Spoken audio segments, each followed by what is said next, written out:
Hi, this is the third lecture on POCS, alternating projection onto convex sets. The first lecture, we looked at the idea of convex sets geometrically. Then after that, we looked at signal classes, which were convex, including things such as bounded signals, band-limited signals, signals with constant areas, and then we explored the idea of projections onto convex sets in the first lecture. In the second lecture, we looked at the various lemmas corresponding to POCS. We found out that if we had two or more intersecting convex sets, that alternating projection among the sets would converge to a point common to the intersection. Now, the point that was the final solution was dependent upon the initialization, but nevertheless we had that convergence. If indeed the convex sets intersect only at a single point, then we found out that alternating projections converged always to that single point, no matter what the initialization was. Then we found out what happens if we have non-intersecting sets. We found out that for two intersecting sets we had the possibility of a limit cycle going back and forth between the two convex sets. One point was the closest point in the one set to the other.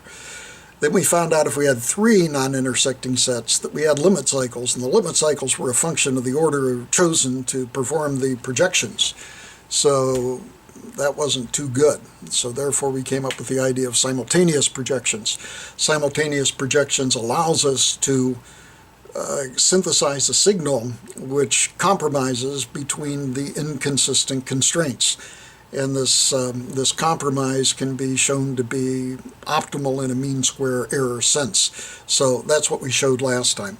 Today we're going to look at some applications of the paradigm known as alternating projection onto convex sets. The first historical application was the Papoulis-Gerchberg algorithm. It was an algorithm generated independently by Papoulis and Gerchberg. There was a little skiff one time which one published it first, and I believe that it was Papoulis that actually published it in a report prior to Gerchberg. But the idea is finding out missing pieces of signals. For the example that we're looking at, we have two different convex sets. The convex sets, as you can see, are identical tails, and the fact that the signal is band limited. So the idea is that we have a signal and we know what the tails are. We know what the tails are, and so that's kind of like identical middles, except it's identical tails. And then we know that it's band limited. So we should be able to impose the tails. Throw away whatever we have and put in the tails, band limited. Throw away whatever we have, put in the tails, band limited. Throw away whatever we have, put in the tails, band limited. And do this in a repeated fashion, and this would correspond to alternating projection onto convex sets. On the next page we see exactly what happens when this occurs.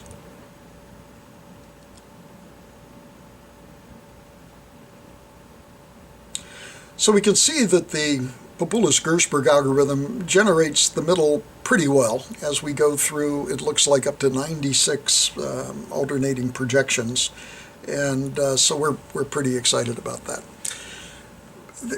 There's something troubling about this, and here's what's troubling about it. If you're on a telephone, the signal that you receive is band limited.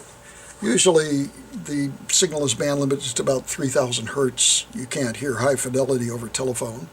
Well, I guess you can, but you have to kick in a special bandwidth in order to do that. Nevertheless, the signal that you receive is band limited. Now, what did we just do? We generated a band limited knowing a portion of the signal. So imagine you get a call from your grandmother, and your grandmother said, "Hello, how are you?" Well, it turns out you could hang up, and that's all you would need about the signal. You knew that portion of the signal, and therefore you knew it was band limited, and therefore you could extrapolate the rest of the signal. And indeed, there's nothing mathematically wrong with doing that, except that it is a so-called ill-posed or ill-conditioned sort of problem. And we must recognize that in some of these algorithms, specifically the Papoulis-Gerchberg algorithm, that we do have problems with ill conditioning. So let's talk exactly what that means. We know in statics, if we sum the forces, as you see in this figure, if we sum the forces of a block on a table, as is shown on the left, that the sum of the forces must sum to zero. You have the force of gravity pushing down, but you have the force of the table pushing up, so therefore the sum of the forces is equal to zero. They cancel each other out, and therefore if you let go of the block, there's going to be no motion because there's no set force acting upon the block. We can apply the same thing to a pencil. A pencil can be balanced on its point, as shown here on the right, and we have the same phenomena, don't we? We have the pencil pushing down. Let's assume total symmetry now. We have the pencil pushing down with a certain force. We have the finger, or if we're balancing it on the table pushing up with an equal force. And so this means that if we let go of the pencil, that it shouldn't move. Well, we know it doesn't work like that, does it? Here I have a pencil, and I'm trying to balance it. And no matter what I do, even though the sum of the forces look like they're summing to zero, it just doesn't work. Why doesn't it work? It doesn't work because any little deviation from our model makes our model inappropriate, inapplicable. So that is an example of a problem being ill-conditioned. Maybe somebody somewhere taking the time could actually balance a pencil on a table. You've seen that sort of thing done with other things. Let me illustrate with a matrix. Here we have a matrix which is ill-conditioned. An ill-conditioned matrix is a matrix which is nearly singular. In fact, we'll talk about how we measure how close it is to singular. And there were a couple of people, Sabri and Steenhard, who actually digitized the Papoulis-Gerchberg algorithm, and they came up with a technique for extrapolation using matrices, but it turns out that their extrapolation matrices were indeed ill-conditioned. So here's an ill-conditioned matrix. It looks pretty innocent, and right below it, the A inverse is the inversion of the matrix as generated by MATLAB. Now, if we were to take this matrix on the next slide and we were to multiply it by 1, 1, 1, 1, we get the result which you can see here. You can see on the upper left we get a 3.9893, 3.2053. And as we would expect, if we took this result, the 3.9893 on the top, and as you can see on the upper right, if we were to operate on it by the inverse, we should get back the ones that we started with. I mean, that's the entire idea of inversion of a matrix. But here's the kick. Let's, instead of using this matrix that we generated, let's use exactly the matrix except the last element we're going to change. And you can see before the last element was a 3.9245. Now the last element is a 3.9246. Everything else is the same. We have simply changed that last digit, and then we are multiplying it by the inverse, and instead of 1, 1, 1, 1, 1, look what we get. We get minus 14,318, 23,657. So you can see just by the adding of a little bit of uncertainty, a little bit of noise to the original vector, we have totally washed things out. So this is an example of an ill-conditioned matrix, a matrix which is close to singular. And we have the same sort of problem with the balancing of the pencil. We can try to balance the pencil, but it's ill-conditioned, right? A little bit of noise renders it unstable. We can measure the condition of a matrix, if you're into linear algebra, by taking the magnitude of the largest to smallest eigenvalues. And indeed, we know that if we have a singular matrix, the minimum eigenvalue is 0 and the condition becomes infinite. So an infinite condition means singularity. So a large condition means you have to use arithmetic that is accurate to about this level. And the matrix that we used has a condition number of 1.887 times 10 to the 9th, so it's pretty big. So that's the Papoulis-Gerchberg algorithm. Let's now take a look at a neural network associative memory. Suppose we had a number of images. Now, these images, if you think about them, lie in very high dimensional spaces. If this is a 200 by 100 image in each case, then that means there's 20,000 dimensions. So we're in a 20,000 dimension Hilbert space. And every possible 200 by 100 pixel image lies somewhere in this Hilbert space. If we take just a small number of images, say a number less than 20,000, we can actually form a plane. So if we had 2 images, we could form a line in that 20,000 dimensional space. If we had 3 points, we could form a plane. If we had 10 points, we could form a 10-dimensional hyperplane within this 20,000 dimensional space. And so that's what we've done here. We have taken some library images, and we have taken those library images and assumed that they are points in this 20,000 dimensional space. And we are going to pass a plane through that. And as long as the number of images is sufficiently small, we can indeed do things like of that sort. Now, we're going to take this plane that we have defined by the images, and we are going to also talk about functions of identical middles, which you can see here actually is more like identical tails. So here we have a picture of a lady, and we are going to look at the set of all images wherein the top and the bottom of the image is the image of this lady. Around the eyeballs, we're not sure what it is. So we have the set of all images that look like the bottom and the top of this woman together. Now, that is identical middles, isn't it? And it forms a plane, a hyperplane, which we've denoted here by a simple line, vertical line coming up. And you can see here different examples of images which exist on this line. All of the images on the line have the lower and the top part of the image exactly the same. So now we have 2 different convex sets. We have the set of images, which lies on a plane, and we know what that plane is. Then we have this identical middles sort of signal, and we should be able to alternate back and forth both of these convex sets and arrive at a point which exists upon the plane, the catalog plane, if you will, the plane of pictures, and also has the lower and the upper pictures of the lady. And indeed, this is what happens. We have the lady here, and we start out with her blanked at the middle, and then we project onto the convex set of the plane of all of the images. Then after we project onto the plane of all of the images, we make sure that the upper and bottom parts are correct.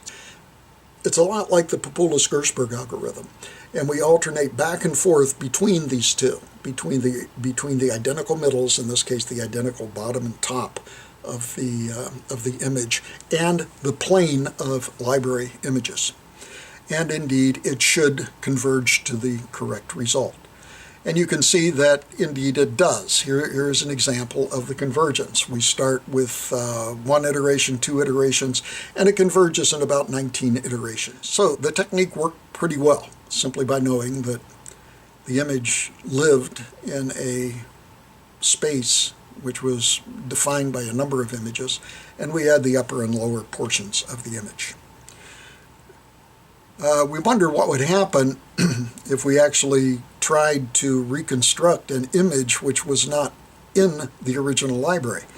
And so here on the top we have 2, kind of a young girl and a toddler, and we took the top of the young girl and the bottom of the toddler, we cut their eyes out, and we wanted to see what would happen if we used this as the identical middle. And you can see we kind of generated this zombie here. Now that exists in the library space, but it wasn't in the original library of images that we looked at. But nevertheless, the fact that we were generating eyeballs back is kind of interesting.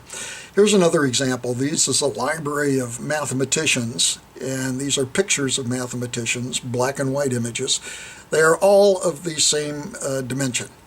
And we have people here on the upper left like Joseph Fourier, Laplace, Lagrange, and on the bottom right even Benjamin Franklin, who was a great scientist in his own right.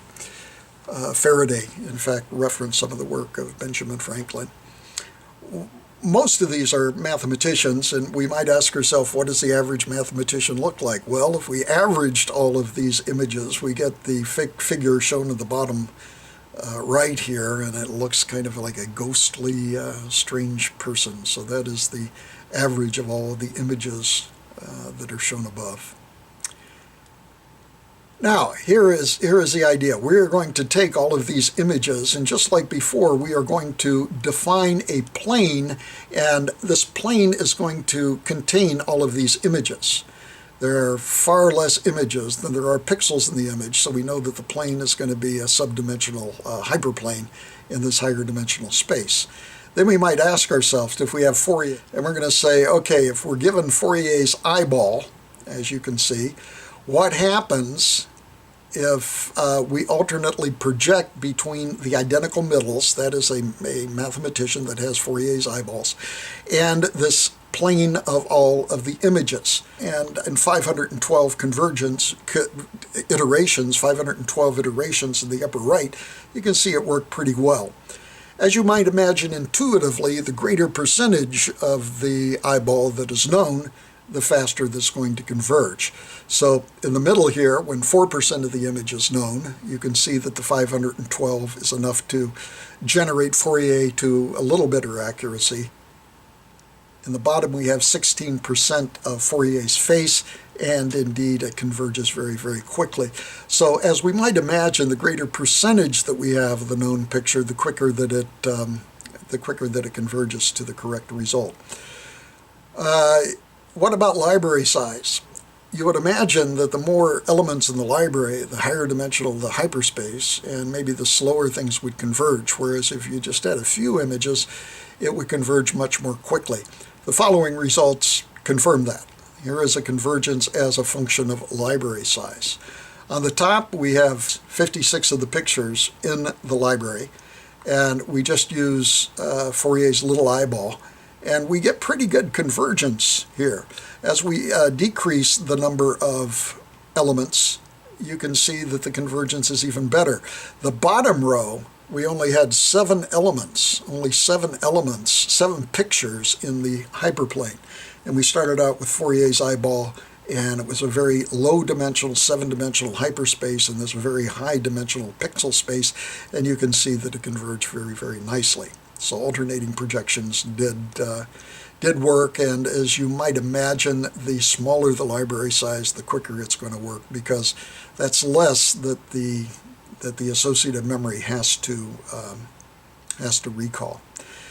These algorithms are referred to as associative memory, and associative memory is one in which one is not interested in the address of a memory location, but rather one has the contents of a memory. I like to think of memory kind of as a mailbox, and each one of the mailboxes has a number on it. You go to that numbered mailbox and you open it up and you take out the contents of the mail. An associative memory, on the other hand, gives you a little bit of the contents of the mailbox. And so you look around for things that look like Fourier's eyeball, and once you find the proper mailbox with Fourier's eyeball, you take out that result, and that's an associative memory. And you can see that's the sort of thing that we're doing here. So we're actually cloning an eyeball. Now, one might assume that this associative memory, this plane and constant middles, would hopefully be robust in some sense. It wouldn't be ill-conditioned. And in fact, it does turn out to be relatively robust. If we sprinkle a little bit of noise on the original known portion of the image, it still kind of works. And as you might imagine, the more noise we sprinkle upon the known portion of the image, the worse the results get. And this is the example shown in the next slide.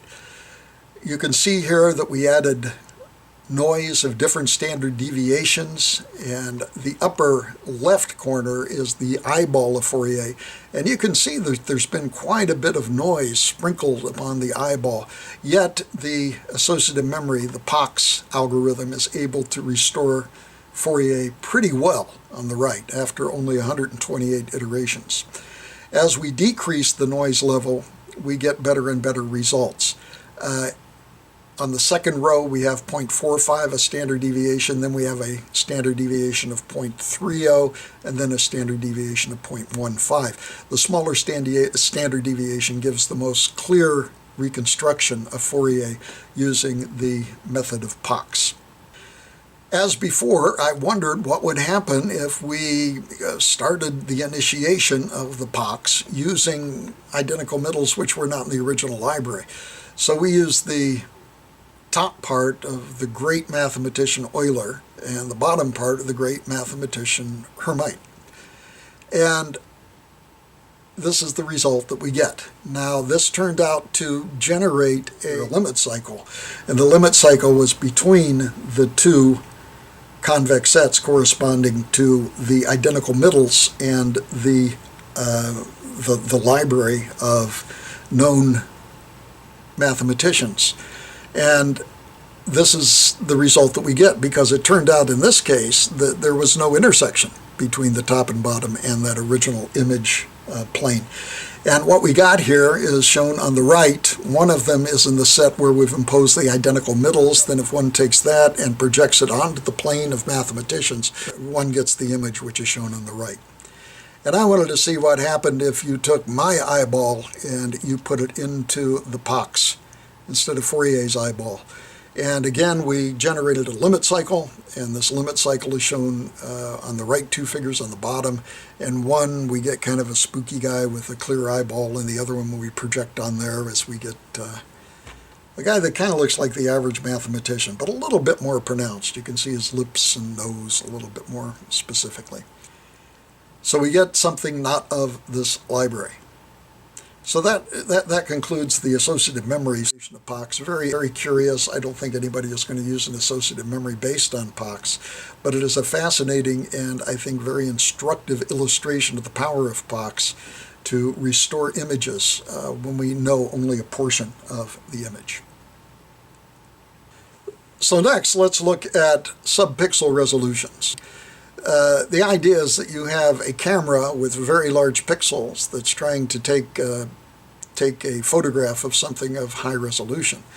But the point is that if, as you're taking it, there's a shift in the object that you're taking the photograph of. In this case, it was an astronomical picture, and if you think of it, you're taking a picture of the sky, and then you take a picture of the sky, and then the next time you take the picture, the sky has moved a little bit. The next time you take the picture, the sky has moved a little bit. And so this one pixel kind of captures all of the image, averages whatever the image is, blurs the image within the circle to a single number. And then you get over here and you get another number blurred for that image in there, and you go over here and you get another one blurred in that image. So as you take these different pictures, you get different blurred images. So the question is there a way to combine these different blurred images using POCS in this case and come up with a higher resolution image? The answer is yes. If you think of a pixel as kind of averaging everything that's on it, let's say in a black and white sense, then what is going to happen is that all of the images that average to this value, it's a constant area projection, isn't it? All of the images that average to, say, 3, say the pixel takes the camera, the cheap camera takes a value of 3 for this pixel. All of the images that give a value of 3 for this position of the pixels form a convex set. It's a constant area convex set, isn't it?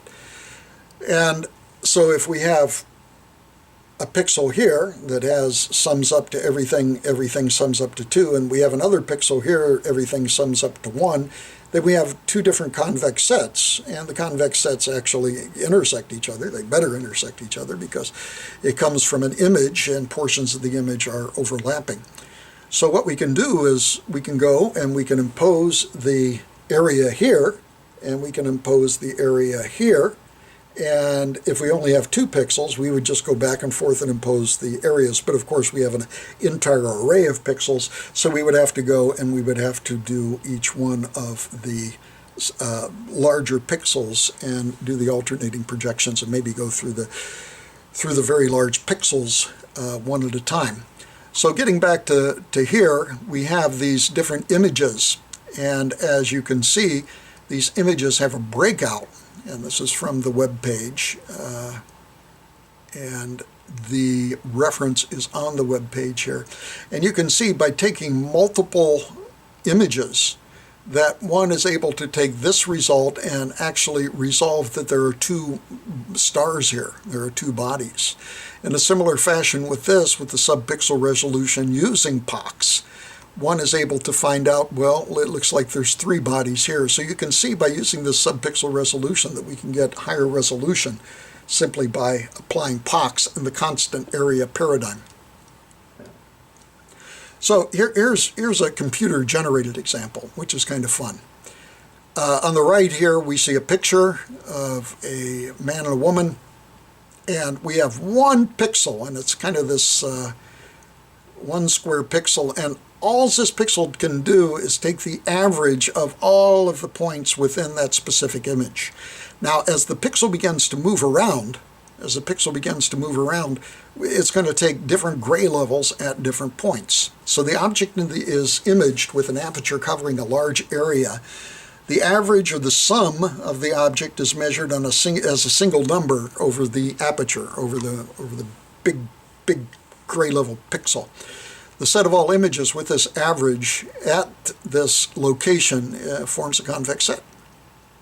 And so we do this for a number of locations for this large pixel, and we can actually generate a high resolution pixel. So here is an actual result using small squares, and you can see that indeed there is convergence. Here is the on the upper left is the original image, and what we did is we chose pixels randomly. So we didn't go across and do the pixels. We just chose a pixel and adjusted the area to the known area at that point and repeated it. And here was the result after 10,000 iterations.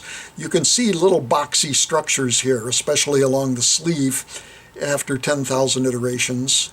So it hasn't converged yet. So after 500,000 iterations, we get a pretty good likeness. It still isn't there yet. There's still a little bit of structure along the coat of the guy there and his sleeve, but nevertheless, it did project. Now, here is actually a fun image of the convergence. It's a little movie. So let's watch it, and we will see what happens here.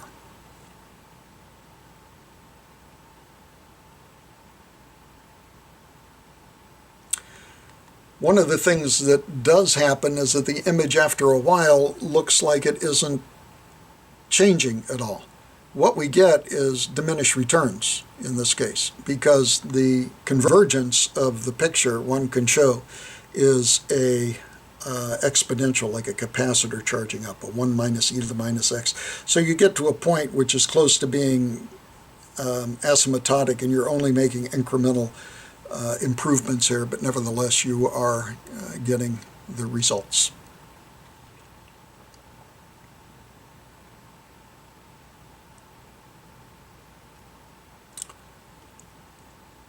Here is another example. Now in this example we actually have pixels, but the pixels are chosen to be of different sizes. So not only are the locations of the pixels chosen randomly, but the size of the pixels are chosen randomly. And you can see that this works also using simply the constant area paradigm. So let's take a look here.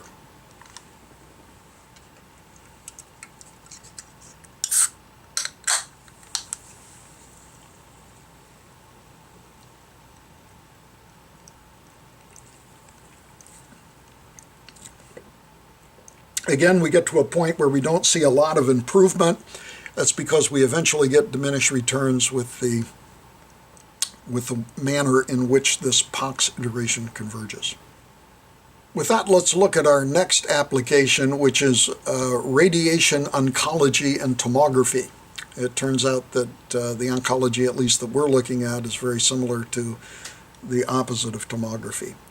Here is the idea for tomography. We have an image And what we're going to do is we're going to take a projection of that image, which corresponds to, as we did before, a line projection, a line integral along the image here. And you can see we get a piece of theta of tau here. Now, we can actually do this for a number of parallel efforts, which is what is done normally with a plane wave going through an object, but we can also think of it as just a line going through. Now, as before, we are interested in tomographic projections in making sure that the summation of the values along this line add up to a pre-specified value. We can measure the projections, but we don't know the image from which the projections came, and the entire idea of tomography is to reconstruct the original image from all of the projections. So here is an example of reconstruction where a number of these lines were used and chosen at random, and you can see that my goodness, after a number of different iterations we actually are able to converge. The bottom right image is the original image, and the one we get after 51,000 different lines is shown next to it, and you can see that indeed we are converging. And if we let this thing fine-tune and got rid of all of that kind of speckly sort of image, we would be able to get the right exactly. So here is another image where we use this tomographic sort of projection, so let's watch here.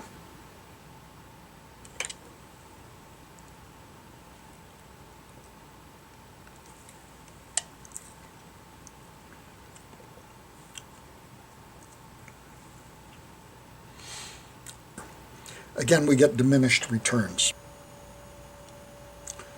Now let's do the same thing for the other image.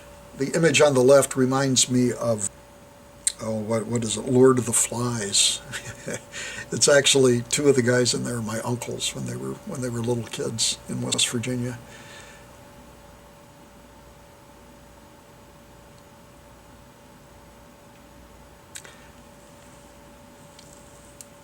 And again, we get diminished returns.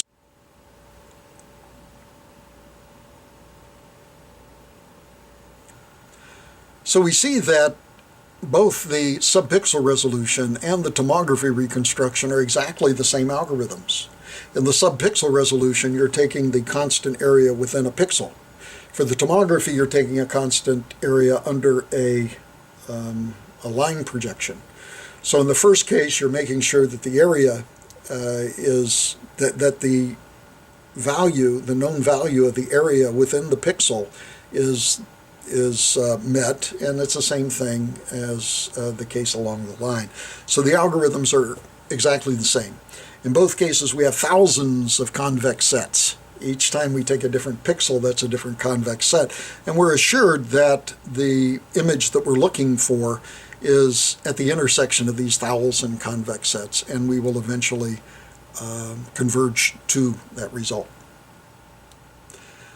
So let's take a look now at radiation oncology. Here is the idea of radiation oncology. We have a tumor, and this tumor exists in somebody's body. We know what it is because we have imaged it, and we want to irradiate it. The normal way of radiating it, as we see in this next slide, is by taking X-ray beams and shining them through in different angles, all intersecting the tumor. Now, the idea of intersecting the tumor is very good because it means that every time we zap the patient with one of these beams that the tumor is irradiated. We do it at different angles so that the healthy skin is irradiated less. However, prior technology used the same shaped beam all the time.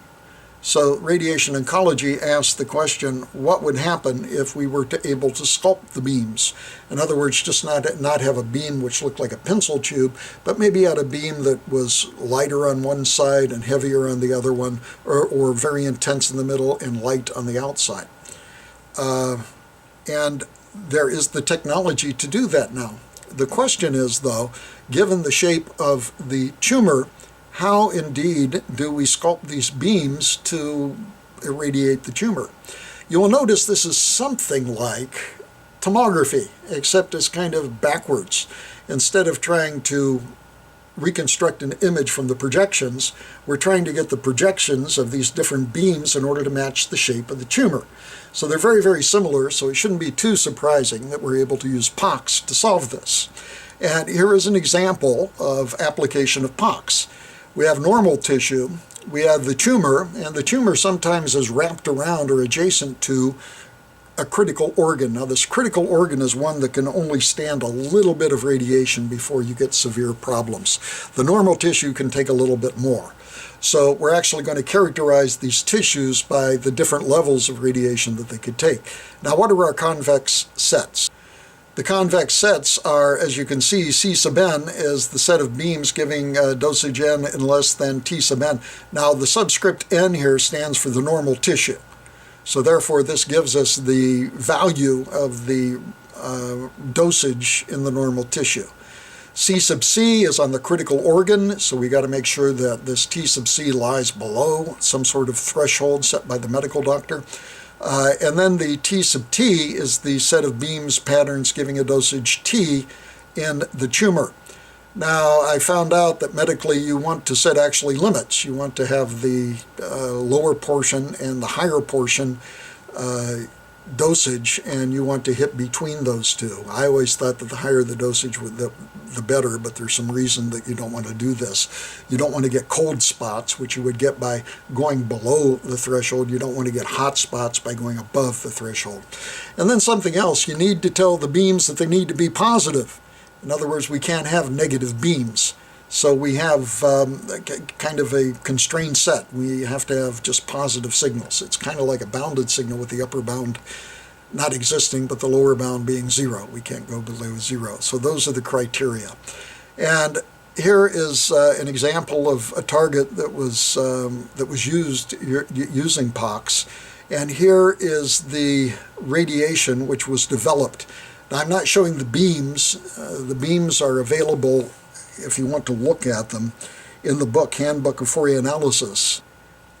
But this is the result that was obtained. And if we take the delivered dosage and we place it next to the targeted dosage, you can see that the beams synthesized to do this work very, very well. And the value within the tumor was very high. The white corresponds to very high, and the orange stands for okay. So the technique of POCS worked very well. Again, it's very similar to the tomography example. So now let's look at JPEG-MPEG repair.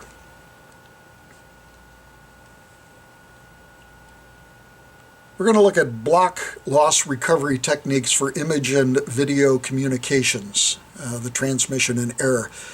When one transmits a image or a video, one can either do it with rebroadcast or with just dropping pixels. Usually in video streaming they just drop the pixels. In some cases, though, you will get at the receiving end and the receiver will say, you know, I didn't get these pixels really well, you have to resend them. So we're assuming that the pixels are simply going to be dropped. There is, as you can see here, no automatic retransmission request. There's no ARQ. In JPEG imaging, we have encoding of 8 by 8 pixel blocks. So if you're familiar with JPEG encoding, it's a matter of compressing a signal into a smaller image. And the idea is that if we can compress the signal into a smaller image, we can transmit it over the bandwidth with less hassle, and then it can be reconstructed at the receiving end. It's kind of like dehydrated food. Sometimes we like to dehydrate food, ship the food, because the weight has been reduced, and so the shipping costs will be reduced, and then we can rehydrate it at the other end. So that's the idea of JPEG compression, and they do it in 8 by 8 blocks. So suppose that in the transmission of this image, we dropped an 8 by 8 block of pixels. Is there a way to reconstruct those pixels in an intelligent manner? And, of course, using POCS, since we're talking about POCS here. There's 2 steps. We actually add a constraint here, which is not POCS. One is the edge orientation detection, because that's going to be important. One of the things in the reconstruction of lost blocks is that edge orientation turns out to be very good. And then we use the POCS using 3 convex sets. So here is the application. The recovery vectors are extracted to restore the missing pixels. 2 positions of recovery vectors are positioned according to the edge orientation. As you see here, these blocks move down, capturing the image. The recovery vectors consist of known pixels, which are the white color, and the missing pixels, which are the gray levels. So this is how the convex sets are formulated. The number of recovery vectors, R sub k, is 2. So we have 2 of these recovery vectors. Next, we generate surrounding vectors, S sub k, and they are extracted from surrounding area of a missing block using an n by n window. And you can see these blocks move in a counterclockwise or in a clockwise sort of position, grabbing information as they go around. Each vector has its own spatial and spectral characteristics, so again forming some more POCS. We take these surrounding blocks and we place them in the vector space. Now, with the associative memory, we formed a plane. We can also form, if you will, a cone. Now, a cone is a convex set, and we can form, if you will, a convex cone hull, which is the smallest cone that contains all of the points. So that's what you see happening here. And then we can project onto the cone simply by the operation which is shown here. We won't go into the details of how we project onto the cone, but you can see that it is a convex set and it does correspond to a simple projection operation. So the projection operator P2 is an operation using, again, identical middles. We see how important this projection is. So we replace the part of the image shown with the known part of the image. The convex set 3 acts as a convex constraint between missing pixels and adjacent known pixels, and the RMS difference between the columns is constrained to lie below a threshold. So therefore we have kind of the idea of bounded signals where we have a lower threshold that we have to be aware of. And we measure the results, the goodness of the results, by a peak signal-to-noise ratio. This is a formula which is used extensively in image processing to dictate the quality of a signal in its restoration. So here we have a picture of an original picture, and on the right we have the test image. We have actually lost a raster of 8 by 8 block sets here, and we're going to apply the POCS algorithm to see if we can reconstruct the missing pixels. There are other competing techniques, and it's probably appropriate that the POCS restoration be compared to these other techniques. So here is a simulation result. The left-hand picture here is due to ANSYS, and it has a quality of 28.68. The bigger the value, the better, because it's kind of a signal-to-noise ratio. Hamami is another technique, and this actually looks pretty good, except that you can see around the edges here, around the lady's arm, that there are little blocks which are missing out. So you can see that it isn't perfect. And then the Ziad restoration actually works very well, except you can see around the hat and the arm there are little rectangular structures, and the POCS worked very, very well. The arms are smooth, and everything looks pretty daggone good. Here is a close-up of the 4 different techniques, the ANSYS, the Hamani, the Ziad, and POCS. And the close-up techniques shows you that the result works very well. In the first 3, you can see around the interface between the face and the hair that there are little rectangular variations, whereas POCS, because of this idea of the edge orientation, doesn't have that problem. So here is another example using vegetables, and again there's the original image and the test image. We again have the ANSYS, the Hamani, we have the Ziad, and we have the POCS. And you can see again the POCS works the best of the techniques tried so far. And here is an original image, and this time we are going to strike out alternating rows. This looks like to be a terrible sort of thing to interpolate, but indeed we can do it. The Hamani doesn't do very good. The POCS does very well. The point signal-noise ratio is very good.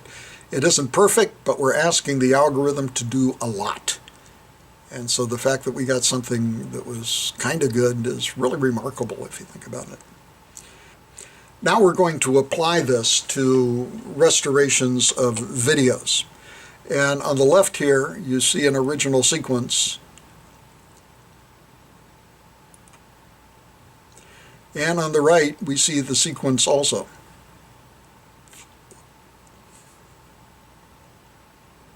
So you can see that the right has some problems with the interpolation between the frames, and we want to see if we can apply POCS to do that. Without going through the different details of POCS, let me just show you the final results using POCS. So here we have zero motion vector. This is one technique to restore the image.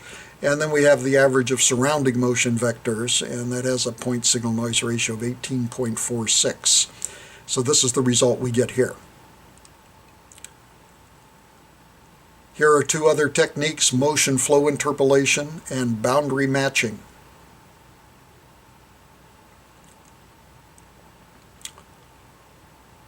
Finally, we get the decoder motion vector estimation and the POCS. The POCS is not perfect, but considering what we're asking this algorithm to do, I think it came out to be pretty impressive. And in terms of the measured PSNR, it's the best of the techniques that are considered here. Here's another example using the foreman picture. The challenge here is that the foreman, as he talks, has an explosion in his face, as you will see. And that explosion, that great change in the image, is difficult to capture. And we're going to look at some of the different results here. So we had the original sequence, the test sequence, which was corrupted, and can we reconstruct the test sequence? So here we have again the zero motion vector, the average of surrounding motion vectors, techniques for restoration. And on this panel we have the motion flow interpolation method, restoration using the boundary matching algorithm, restoration using decoder motion vector estimation, and then the POCS-based technique. As you can see, none of them did really a superlative job because we're asking these restoration algorithms to do a heck of a lot. But in terms of the measured PSNR, the POCS technique was again superior. So the last topic we're going to deal with application with POCS is missing sensor restoration. The idea is as follows. If you have a number of sensors around, say, a jet engine or an airplane engine, and these are vibrational sensors, and they're attempting to measure the vibration of what is going on in order to assess the performance or overall health of the engine. What happens if one or more of these sensors fail? Interestingly, the accelerometers, these vibration sensors, were placed on the jet engine originally with the idea of assessing the failure of the jet engine, and it turned out the vibration sensors were the greatest failure component of the entire system, so they failed quite a lot. So the idea is if one had a number of different sensors, would it be possible to take data while all the sensors were operating, recognizing that the vibration sensors would be correlated, they would be related to each other in some fashion? And would there be a way to take all of the results from the remaining vibration sensors and maybe estimate what we would expect to measure in terms of the missing sensor? And so this was the problem that we undertook, and was one that was solved using a combination of neural networks and POCS. For example, if you had temperature sensors in a room, we're going to be using vibrational sensors, but I think the temperature sensors would probably be very similar. If you had a number of temperature sensors in the room, they would be probably pretty correlated during a normal day's operation. We used a neural network. Now, neural networks are beyond the scope of what we're talking about here, but the idea is use of a so-called autoencoder. And we took all of the data before the sensors failed, and we ran it through this neural network. And the idea was to generate a input and output pattern which were exactly the same. The neural network, through the autoencoder, ran through a bottleneck of, in this illustration, 4 different neurons, reducing the overall dimension of the vibration from the input. How many inputs do we have? 1, 2, 3, 4, 5, 6, 7, 8, 9, 10. From 10 dimensions to 4 dimensions. So therefore, even though there were 10 different sensors, they actually had 4 dimensions of freedom, which meant that in a hyperdimensional sense that this lied on some sort of manifold. It lied on maybe a plane or some sort of twisted plane. But we could get it down to 4 degrees of freedom, which meant that there was redundancy in the image. This is kind of like image compression, isn't it? So step 1 is to learn the interrelationship among the sensors by training the autoencoder neural network with historical data. And the mapping of a properly trained neural network is a projection. Once this was trained, and we had some failed sensors, in this case the failed sensors in the upper left here, we would put in the sensors that we knew, which is dictated here by the vector G. We would feed these into the neural network. Then once we got the output, we would ignore the output corresponding to the input with the known values, and we would take the values of the broken sensors and we would feed them back. And hopefully this would correspond to a POCS, and this would be a POCS of identical middles. So we imposed the second convex constraint of the known sensor values of POCS, and so this worked quite well.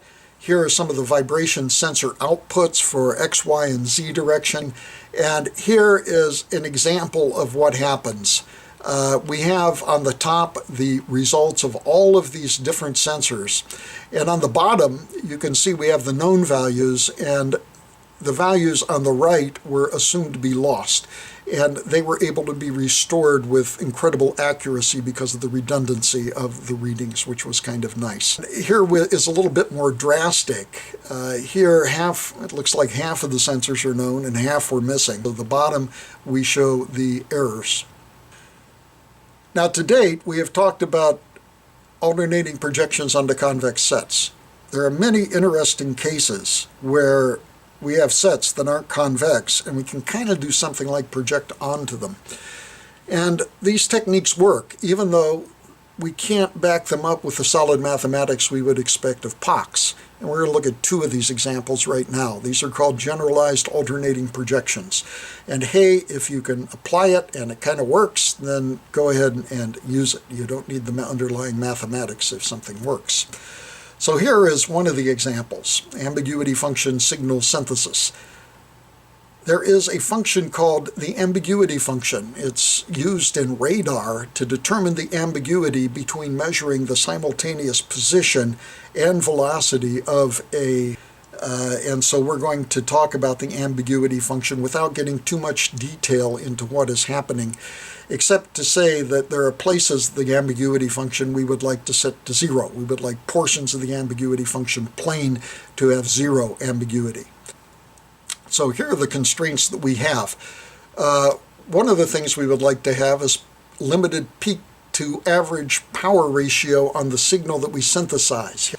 And we would like to have limited peak to average power ratio. This is very similar to having a bounded signal. We would like to limit the peaks. So let's limit the peaks. Let's just chop them off. So that's one of our convex sets. We have a spectral mass constraint. We would like the Fourier transform of whatever signal that we sent lie below a spectral mass constraint. Why is that? Because in friendly applications, we would like to not interfere with the use of adjacent spectrum, which might be used by other aspects of the military, or it might be used by cell phone users in peacetime. So we don't want to blend over there, so we have to be below that. This is actually a second constraint. Previously, we talked about bounding as being between an upper and a lower limit. There is really nothing wrong, however, with talking about bounding being below and above a certain set of curves. So in this case, we want this spectrum to lie below the red spectral mask, which you see here. So that's our second constraint. And that turns out to be a convex set.